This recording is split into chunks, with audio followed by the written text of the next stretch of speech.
Bendito sea el Señor que nos permite dedicarle culto y bendito sea el Señor que en estos tiempos se manifiesta a través de su palabra y de su espíritu a nosotros para que podamos saber de su voluntad. Amado Señor, gloria a tu nombre, Señor, por este culto de adoración que te hemos ofrendado y que te estamos ofrendando. Gracias, Señor, que tú has puesto tu espíritu en cada uno de nosotros para levantar nuestra alma hacia el cielo, hacia la gloria, Señor, cuando no éramos dignos de nada y menos de entrar en tu casa y de adorarte, Señor. Te damos las gracias, Señor, por el ministerio de tu palabra y te la presentamos para que sea tu Espíritu Santo, Señor, quien ilumine cada uno de nuestros corazones y la pueda fructificar según el buen propósito que tú tienes en cada uno de nosotros, Señor. En Cristo Jesús. Amén.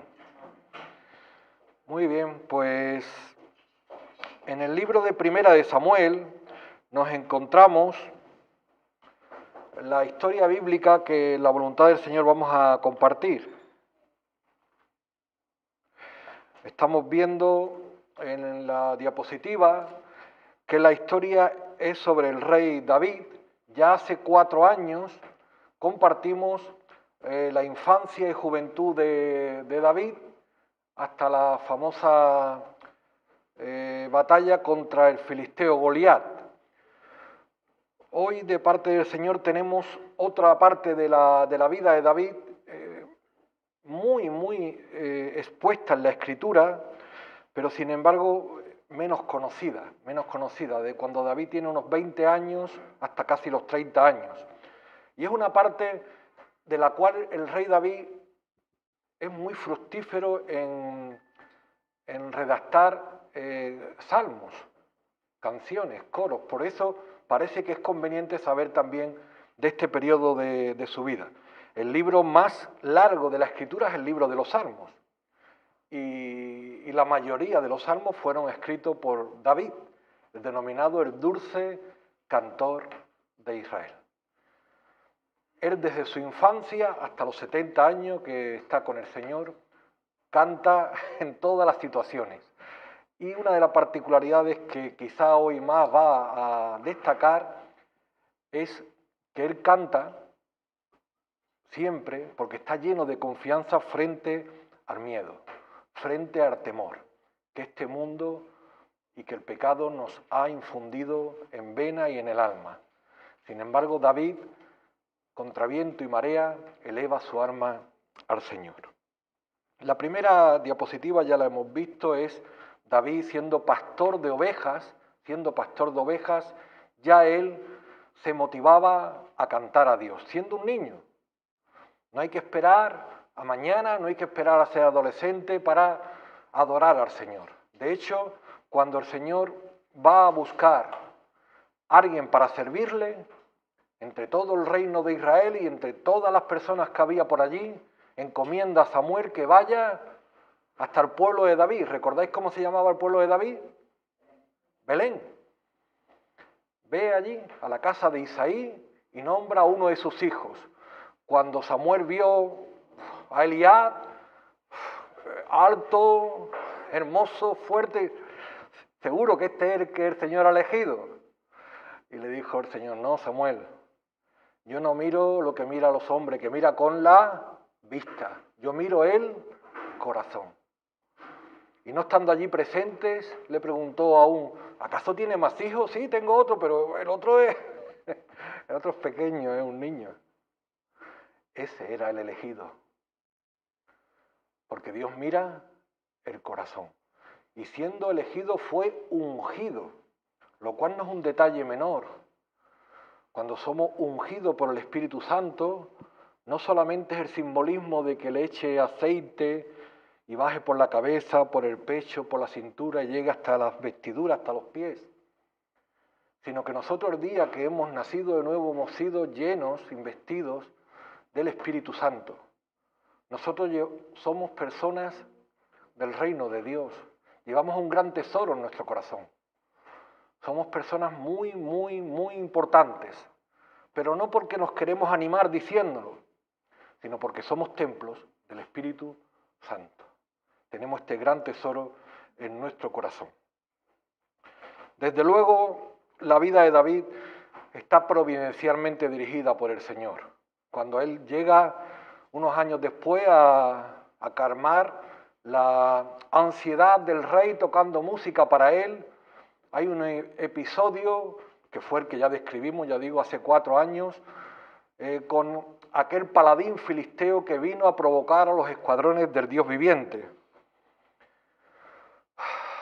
a llenarlo de miedo. Goliat, el que representa al gran enemigo del pueblo de Dios. El miedo paraliza a las personas. El gran enemigo, el diablo que el Señor los representa, y su paladín principal, la muerte, paraliza a las personas. El pánico las paraliza. Cuando una persona escucha, se cohíbe, siente temor. Siente temor. Un temor fundado en habernos apartado de Dios. ¿Recordáis en el huerto del Edén cuando el ser humano cayó y el Señor le fue a buscar y habló a Adán y Adán se escondió y le dijo el Señor, y dijo Adán, tuve miedo. El habernos apartado de Dios trae estas consecuencias. Y si vemos una enfermedad, vemos una hambruna, vemos una crisis, nos provoca temor. Y si vemos un paladín como la muerte que viene de frente, ya nadie se atrevía a enfrentarse a él. Pero un muchacho, dice la Escritura, que le dijo al rey, yo iré, aquel que ha provocado a los escuadrones del Dios viviente. Pero si tú eres un muchacho, y ese es un hombre adiestrado en guerra, un paladín formidable de 6 codos y un palmo de estatura, 2,70 de estatura. Nadie puede enfrentarse a él. El paladín era grande, David era pequeño. Otra persona más grande tampoco podía enfrentarse a ese personaje tan grande. Pero David no iba ahí solo, David iba ahí en el nombre del Señor. Si el gigante era alto, el Señor es altísimo. Y les recuerda un episodio que el Puga también me comentó hace 4 años. Dice, rey, cuando yo pastoreaba, porque era pastor de ovejas, las ovejas de mi padre, y venía un oso, venía un león, y arrebataba un cordero de la manada y se lo llevaba en la boca, yo me iba detrás de él, cita la Escritura, y lo hería y lo libraba de su boca. Fuese oso, fuese león, el Señor me libró de las garras del león, el Señor me librará de las garras de ese incircunciso filisteo. Al ver el rey la determinación y la fe de ese joven muchacho, le puso la armadura y aquel no podía, no era con armas humanas, sino era en el nombre del Señor. Finalmente el gigante fue vencido. Cayó sobre su rostro. David se puso encima y después de herirlo con su propia espada, le cortó la cabeza. Y todos los ejércitos entendieron que había Dios en los cielos y le dio gloria a Dios con aquella victoria. Esa victoria es paradigmática de la victoria que nuestro Señor Jesucristo tuvo un día sobre el gran enemigo. Cita la Escritura en el profeta, oh muerte, yo seré tu muerte. Yo seré. Cita Hebreos, que el Señor Jesucristo por su muerte, destruyó al que tenía el imperio de la muerte. Esto es al diablo, que el Señor lo reprenda. En la cruz del Calvario el Señor le venció. Igual que David un día en el valle de Ela venció a Goliat. Para que ya no tengamos miedo. Para que ya no tengamos temor. Sórbida es la muerte en victoria. Cuando un día la muerte venga de frente a nuestras vidas, y si el Señor no viene antes, a todos nos tocará, la podemos enfrentar como el que duerme. Cuando uno va a dormir, no tiene miedo. ¿Por qué? Porque al otro día se levantará. ¿Por qué nosotros no le tenemos que tener miedo ya a la muerte? Porque ya ha sido vencida. Y nuestras vidas ya no están en nuestras manos, están en las manos del autor de la vida, nuestro buen pastor, que puso su vida por cada uno de nosotros. Y cuando durmamos, un día despertaremos en la gloria. Amén. Aleluya. La vida de David continúa en el palacio. Fueron años agradables en la vida de David. La amistad con el hijo de Saúl, Jonatán, es una amistad paradigmática, de la cual da para mucho. Jonatán entendía que aquel muchacho no era un muchacho cualquiera. Lo que había hecho y lo que estaba ocurriendo en su vida no era fruto de la casualidad, y verdaderamente le reconoció y dice: tú un día serás rey, tú serás primero y yo seré segundo.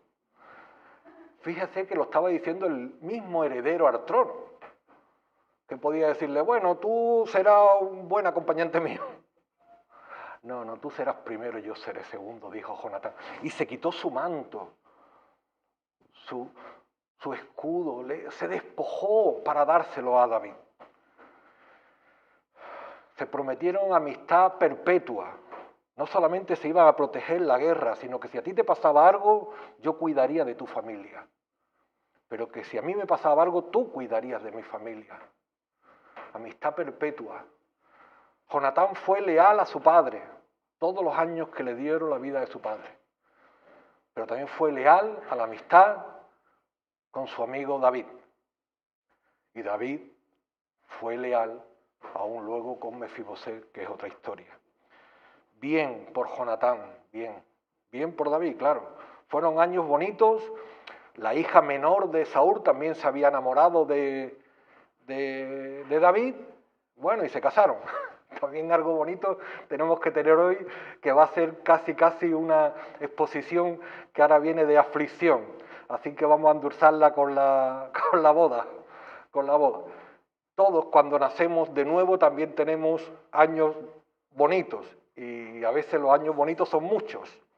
En la vida de David estos fueron los años bonitos, porque ya el mismo suegro ya le estaba enfilando, ya la había intentado eliminar con malas artes, de las cuales David quizá pudiera haber aprendido, para no usarla él años después, poniéndolo en la guerra a ver si moría.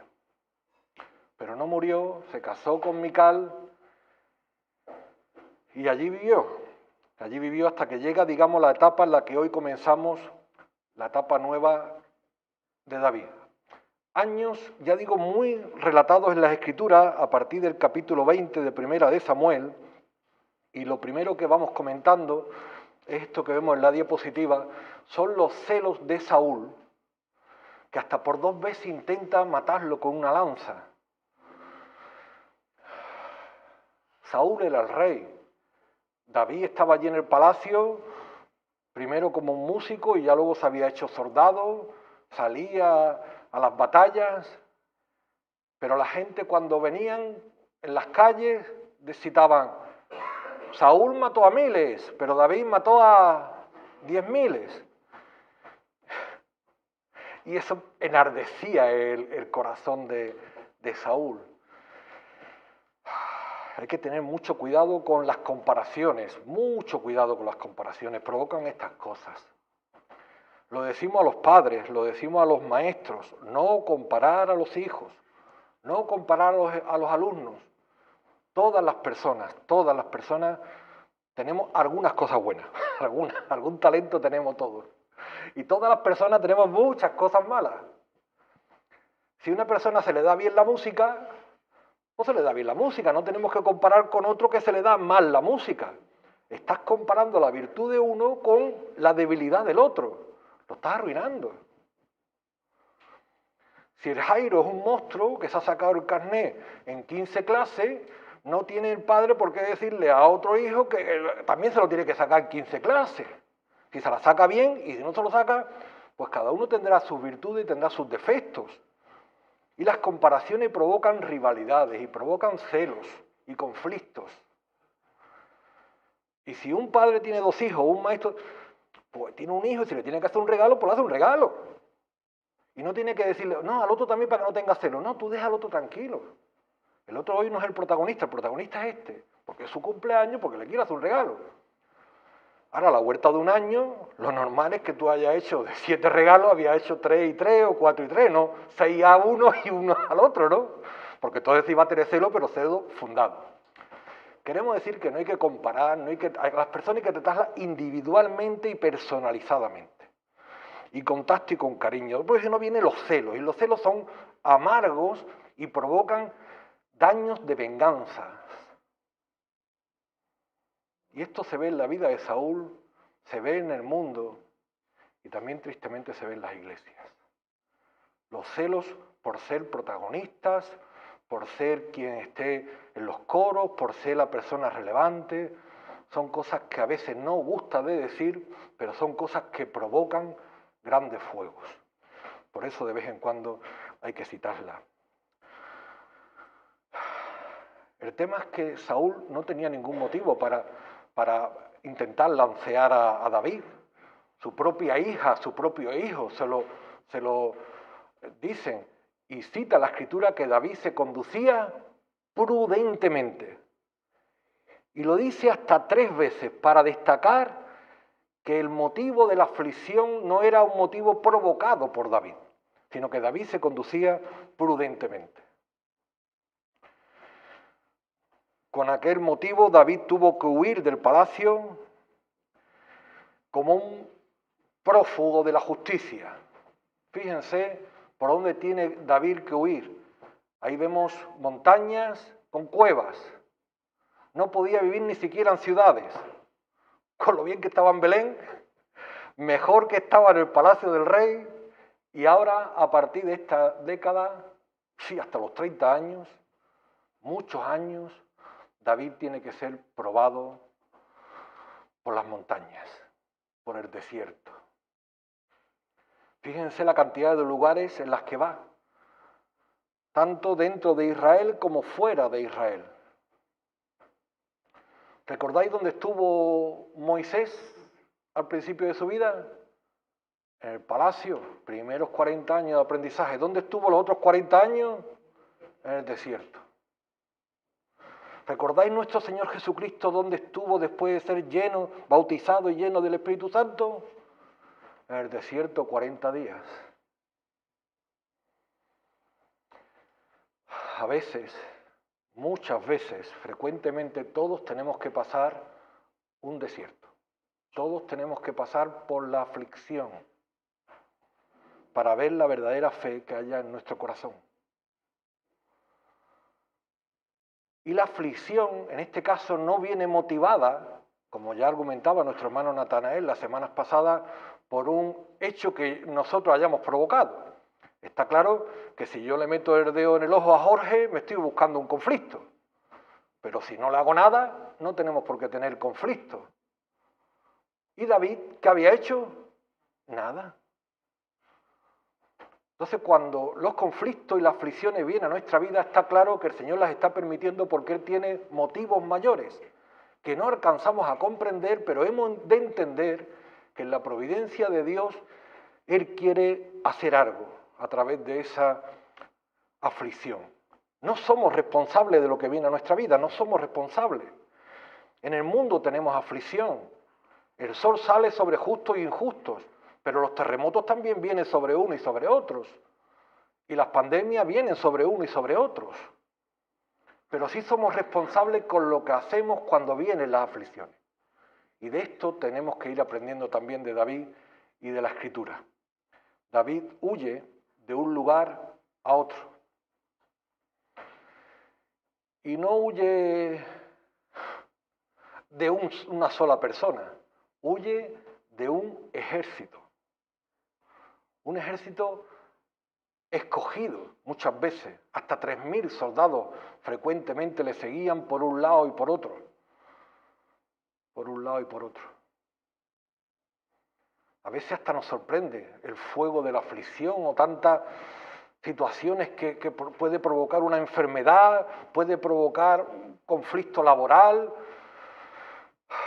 un conflicto familiar o de vecindario. Sorprende. Pero sobre todo quita nuestras ganas de vivir, quita nuestras ganas de cantar, quita lo que no tiene que quitar. El que cada día de nuestra vida es para gloria de Dios. Cada día. No tenemos que esperar que los días sean soleados para alabar a Dios. David, cuando estaba bien, cantaba a Dios. Cuando estaba mal, ¿sabéis qué hacía? Cantaba a Dios. Y esto toca al alma. ¿Qué gana tiene uno de cantar cuando uno está mal? Así era el corazón de David. Un ejército le perseguía. Salmo 27. Aunque el Señor es mi luz y mi salvación, ¿de quién temeré?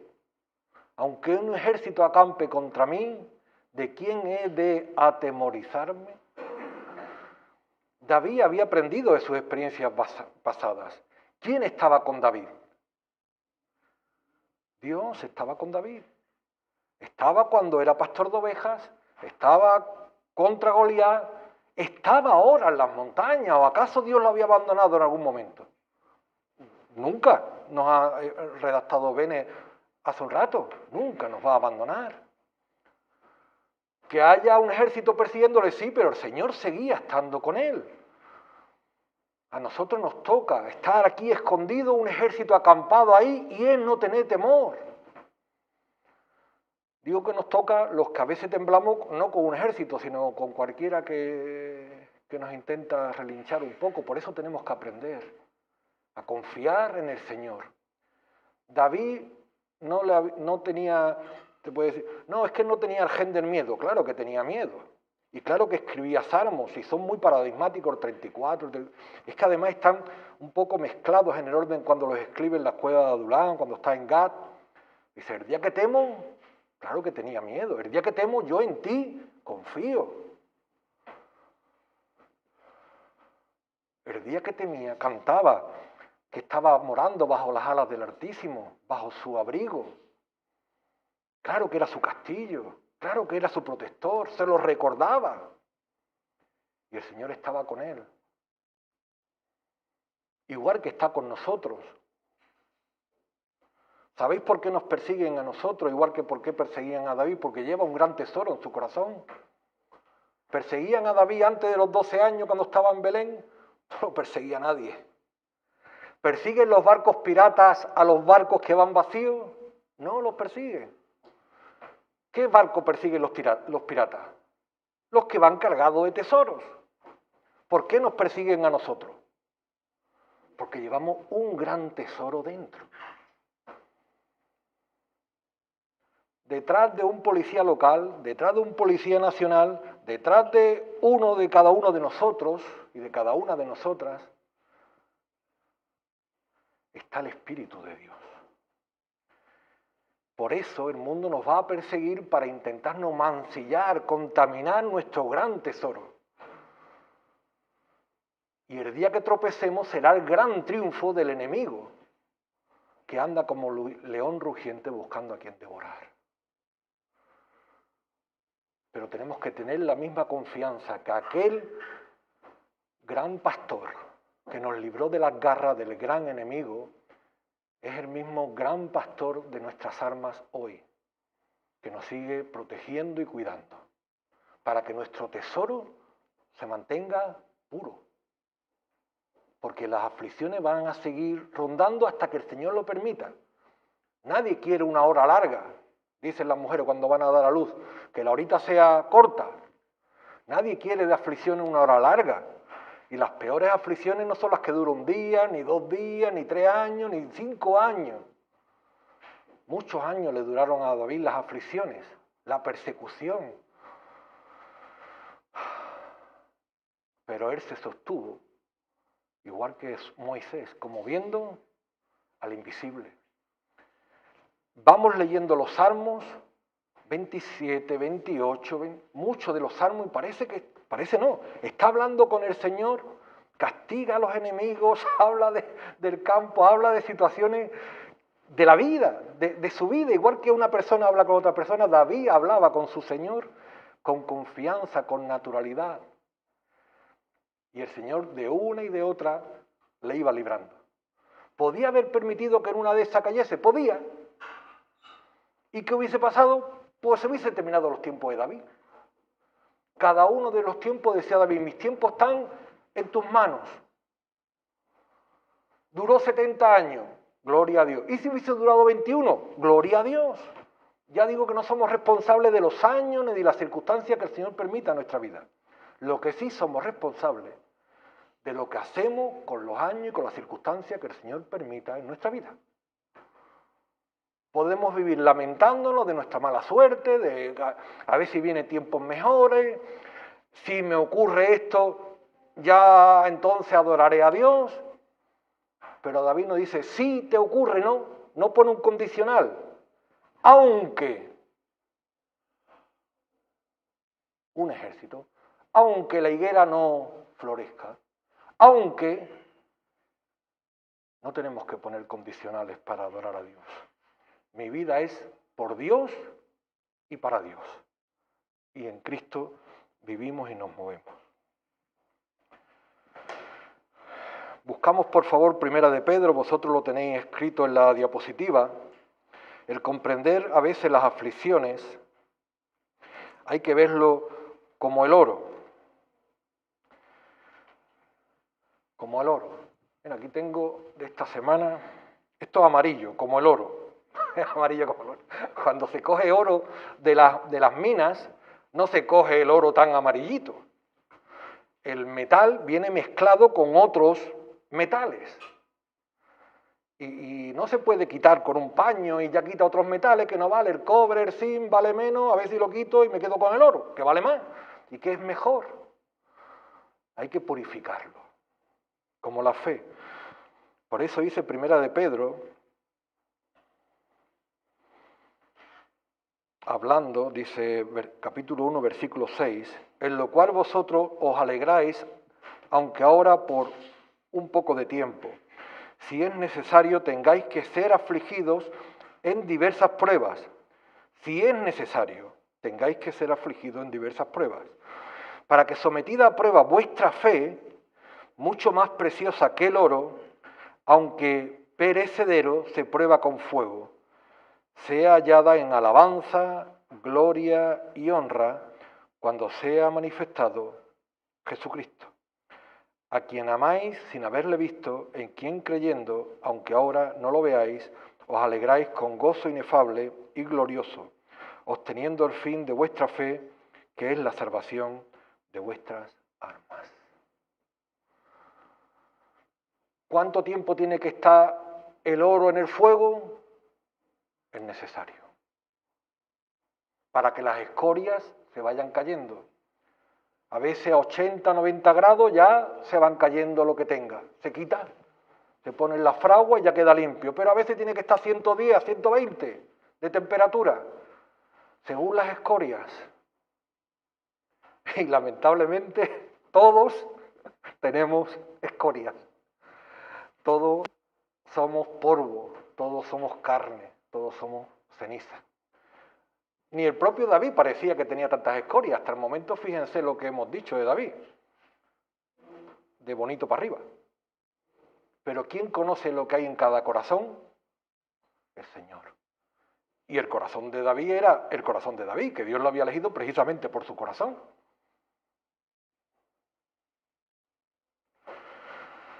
Pero claro, en su vida, David va manifestando lo que hay en su corazón.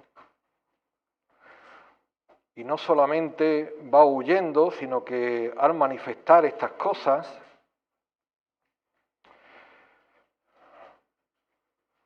Estamos en el capítulo 21, capítulo 23, David en el desierto, antes en el 22, él llega a la ciudad de Nob, una ciudad de sacerdotes, y le pregunta a Ahimelech, el sacerdote, sorprendido de que David estuviera allí, solo, bueno, con unos cuantos que se le habían juntado, que no viniese con el rey ni viniera con otros oficiales. ¿Y qué le dice David? Dice, el rey me encomendó un asunto y me dijo, nadie sepa cosa alguna del asunto a que te envío y lo que te he encomendado. Y yo le señalé a los criados un cierto lugar. Capítulo 21, versículo 2. El rey me ha encomendado un asunto.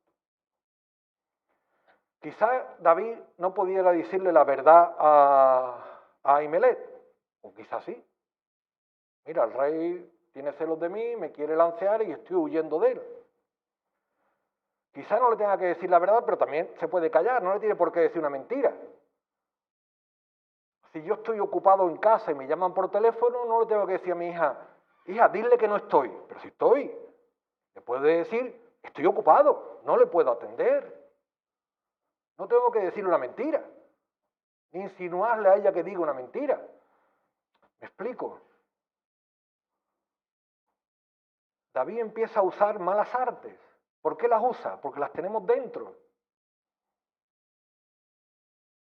85 sacerdotes murieron. Y toda la ciudad, mujeres y niños, por la maldad de Saúl y un tal Doeg edomita, sin vergüenza, de Edom. David sigue huyendo y un hijo de Abiatar se une a él. Iba de un lugar a otro, como a veces se iba encontrando cercado. Piensa de esta gran matanza, piensa que lo pueden coger a él. Siempre recordamos que este mapa es el mapa de Israel. ¿Qué hace David? Se sale de la frontera de Israel y se pone aquí abajo. ¿Sabéis quién vivían ahí abajo? En la parte oeste de vuestra visión, los filisteos. Y no se va a una ciudad cualquiera de los filisteos, se va a Gat, justo de donde era el gigante Goliat. ¿Qué habíamos aprendido nosotros con Abraham, con Isaac, cuando venían las pruebas en la tierra prometida? A esperar en el Señor en la tierra prometida, no irse a Egipto, no irse a Siria, no irse a otro lado, esperar en el Señor. ¿Qué hizo David? Se fue para otro lado. Pregunto, ¿hizo bien o hizo mal? Bueno, mal, claro. Es más, cuando lo descubrieron, se vieron, oye, que este es David, este es el que le cantaba a la gente que David mataba a 10.000 de los nuestros. Y David se dio cuenta, dice la Escritura, versículo 15, versículo 13, que David tuvo gran temor de Aquis. Fíjate tú, antes no había tenido temor del gran gigante, del paladín, y ahora empieza a tener temor. Versículo 3, y cambió su manera de comportarse delante de ellos y fingió loco entre ellos. Y escribía en las portadas de las puertas y dejaba correr la saliva por su barba. Se fingió loco, demente. Queremos decir con esto que tenemos que ser comprensivos con nosotros mismos, primero. Que todos tenemos escorias, que todos tenemos cosas que a veces hasta nos sorprenden a nosotros mismos. Pero también tenemos que ser comprensivos con David y tenemos que ser comprensivos con el que tenemos al lado, con el prójimo. Porque todos tenemos miserias, que el Señor nos va mordeando a cada uno de nosotros. Y nos va mordeando en esta vida, en esta tierra. Porque si nuestros tiempos hubiesen terminado, si el Señor quisiera que estuviéramos mejor sin aflicción, ¿sabe lo que hubiese hecho ya hace muchos años? O simplemente ayer, habernos llevado ya a la gloria. Pero si tiene motivo aquí es que siga haciendo su obra en nosotros y a través de nosotros, con los demás. ¿Acaso no tengo yo demente? Dijo el rey aquí que me saqué uno más y lo dejaron tranquilo. ¿Qué hizo David después de aquello? Volvió a Israel. Y cuando estuvo por su zona, escribe el Salmo 34, se le juntó su familia, se le junta algunos vecinos de tal, y entonces él se sale otra vez de Israel, pero por este lado. Ahora se va a Moab, esta zona de aquí, la de Moab. Pregunto, ¿qué había aprendido David del primer fracaso? Nada. Porque si no, no se hubiese buscado la solución fuera otra vez de Israel. Todos tenemos el derecho a fallar y fallamos. Pero detrás de un fracaso, lo importante es aprender de ese fracaso para no tener otro mayor. Todos damos pasos en falso, 1, 2, y David va a dar varias veces, 1, 2, 3. Tenemos que aprender a tiempo. Porque si no aprendemos a tiempo, vamos a escarmentar más tarde todavía y con más daños colaterales. Allí que se fue a Moab, y allí en Moab, como no lo perseguía nadie, pues estaba estupendamente. Cita la Escritura, los trajo, versículo 3 y 4 del capítulo 22, y se fue David de allí a Mizpa de Moab y dijo al rey de Moab, yo te ruego que mi padre y mi madre estén con vosotros hasta que sepa lo que Dios hará de mí. Lo trajo pues a la presencia del rey de Moab y habitaron en todo tiempo que David estuvo en lugar fuerte. Estaba allí en un lugar fuerte. Pero el profeta Gad dijo a David, no estés en este lugar fuerte, anda y vete a la tierra de Judá. Y David se fue y vino al bosque de Aret. Providencialmente el Señor le mandó un profeta y le dijo, mira David, tú tenías que haber aprendido por la historia de la Biblia que no tenías que haberte ido fuera de Israel, pero te has venido, no sabías la voluntad de Dios. Dios me envía a mí, un profeta, para que te diga, no estés en este lugar fuerte, vete a la tierra de aflicción.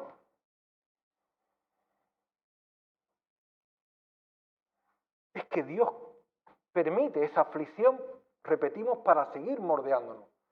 Si nos quedamos fuera del fuego, ¿qué pasa? Nos quedamos como estábamos. Las escorias siguen pegadas a nuestro corazón, estaremos muy cómodos, pero no le valemos al Señor. Vete a la tierra. Y David fue obediente, cosa que su predecesor no lo había sido. Porque podía decir, allí me voy a meter yo ahora que me están persiguiendo por todos lados. Escuchó la voz del profeta e inmediatamente se va a... Cita la Escritura que Saúl perseguía a David como el que persigue una perdiz. Así lo cita. Y así iba David huyendo de un lugar a otro como el que persigue una perdiz. No sé si vosotros conocéis una perdiz. En el campo de aquí de Huelva hay perdices, en Israel hay perdices. Los conejos sabéis que corren por el campo y tú te vas detrás de un conejo y no lo agarras. Las perdices también corren mucho por el campo. Y las perdices se caracterizan porque no levantan el vuelo. Como mucho, cuando la va a coger, vuela rasante. 200, 300 metros como mucho y luego otra vez se... Y para coger perdices, si yo voy a coger esta perdiz, no la cojo porque la perdiz se pira. Hay que cogerla con lazos, con trampas. Hay que ir en equipo y hacer aguardos. Se ponen puestos por aquel lado y ahora nosotros asustamos y los demás lo cogen. Igual que se perseguía a la perdiz, igual perseguían a David y le ponían trampas y le ponían lazos. Y les decían a los de las ciudades que cuando alguien viera a David que diese y le seguían los rastros por las arenas. Por eso David tenía que andar por las piedras, porque por las piedras no dejaban rastros. Es que la vida de estos salmos es muy reveladora. Llega David, hablando de la perdiz, una ciudad como Keila, que la va a ayudar, y resulta que los de Keila va y delatan que David estaba allí. Pues viene el ejército de Saúl a encerrarlo, pero David sospecha de que lo van a seguir y consulta al sacerdote y con un efod le anuncia que va a ser rodeado y David huye. El Señor le libra. Una de tres. En la segunda, en los montes, en el desierto de Zif, dice el capítulo 23, versículo 25, y se fue Saúl con su gente a buscarlo, pero fue dado aviso a David y descendió a la peña y se quedó en el desierto de Maón. Cuando Saúl oyó esto, siguió a David al desierto de Maón. Y Saúl iba por un lado del monte y David y sus hombres por el otro lado del monte. Y se daba prisa David para escapar de Saúl, mas Saúl y sus hombres habían encerrado a David para capturarlo. Estaba encerrado. Es como si nos vienen persiguiendo por todos lados, nosotros nos vamos escondiendo y ya estamos escondidos aquí, en esta cueva. Y resulta que ya el ejército está entrando por la calle. Por un lado y por otro, ya estamos encerrados. Estamos perdidos. ¿Y sabéis qué ocurrió? Resulta que una ciudad israelita fue invadida por los filisteos y tocaron las trompetas, cuando había alarma se tocaban las trompetas y entonces Saúl mandó a retirar al ejército para proteger la ciudad. ¿Quién defendió a David? El Señor. Providencia de Dios. Igual que el Señor permite las aflicciones, los ojos del Señor están puestos sobre su pueblo. Tercera y última. En otra de las cuevas, en el desierto de Engadi, casualmente, Saúl acampa justo delante de la misma cueva donde estaba David. Y sus, vamos a llamarle socios, los que iban con él. El ejército acampa allí en la puerta y Saúl entra dentro. Imagínense la situación, David escondido y el rey, su enemigo Saúl, allí dormido. Siempre hay alguien que te caliente la oreja. Los hombres de David le dijeron, he aquí, el día que te dijo Jehová, he aquí, que entrego a tu enemigo en tu mano y que harás con él lo que él te pareciera. ¿Cuándo había dicho eso Dios? Nunca. Pero siempre hay alguien que te dice hasta en nombre de Dios lo que tienes que hacer. Y allí que se va David con el cuchillo, sigilosamente. ¿Veis el cuchillo? ¿Le hizo daño David a Saúl? Cortó el manto y se volvió para adentro con el manto. Cuando Saúl se despertó por la mañana y Saúl sigue su camino, David sube a lo alto de la montaña y le enseña a Saúl el manto.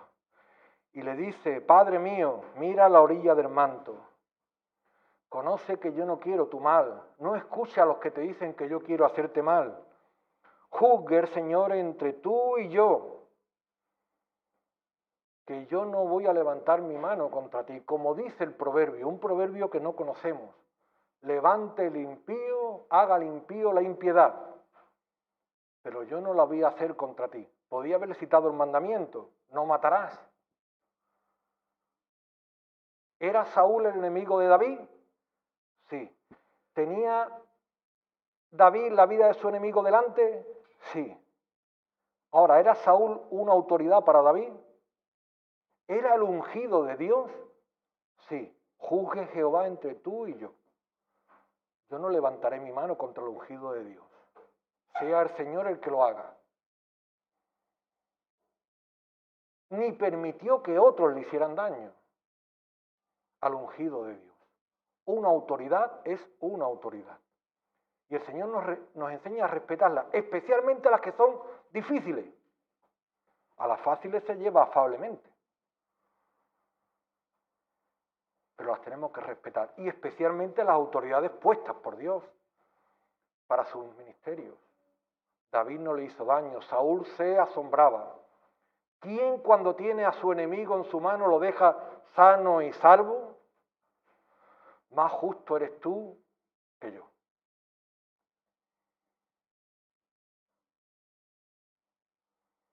Cualquier prueba se puede aprobar o se puede suspender. Hemos contado que David ha suspendido varias, pero aquí tuvo una gran prueba. Si David hubiese matado a Saúl, ¿hubiese aprobado? No. Hubiese sido su gran fracaso. Solamente el hecho de cortar el manto ya le provocó estupor en su interior. De un hijo de Dios solamente se habla bonito. Es verdad que pueden darnos motivo para hablar largo y tendido, y para patalearlo, y para, en fin. Pero encomendemos la causa al que juzga justamente. Y Saúl lo entendió. Yo te he tratado mal y tú me has tratado bien. Eso es la cosa de nuestra vida. Eso es lo que da gloria a Dios. Porque si cuando nos tratan mal nosotros tratamos mal, eso es lo normal, eso es lo que hace cualquiera en el mundo. Eso es la justicia de este mundo. Pero si cuando nos tratan mal, nosotros devolvemos un bien, eso es lo que maravilla al mundo y eso es lo que da gloria a Dios. Ciertamente, Saúl comprendió que un día gobernaría David y por un tiempo le dejó tranquilo. Esperemos que estas meditaciones también nos sirvan a nosotros para comprender cómo Dios se manifiesta en cada una de nosotros. Porque ganancias pasadas, como dice la economía, no garantizan ganancias futuras. Experiencias pasadas con el Señor no garantizan experiencias y ni victorias futuras. Todos dependemos de la gracia de Dios cada día. Amén. Que el Señor nos bendiga.